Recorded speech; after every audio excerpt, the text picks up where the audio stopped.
مرحبا شباب، شلونكم؟ ان شاء الله جاهزة يا شباب. شوفونا النتيجة الأصلية ايش تسوي. اليوم اليد شهر 24، هي تفقد يوم جيت يوم 21، يعني هاي البيضة صارت 3 أيام بفضل تكسر. الصراحة تشوفها صحيح لو غلط.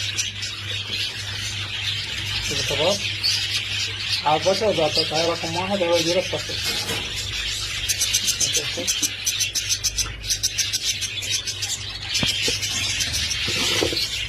قدمي البيضات.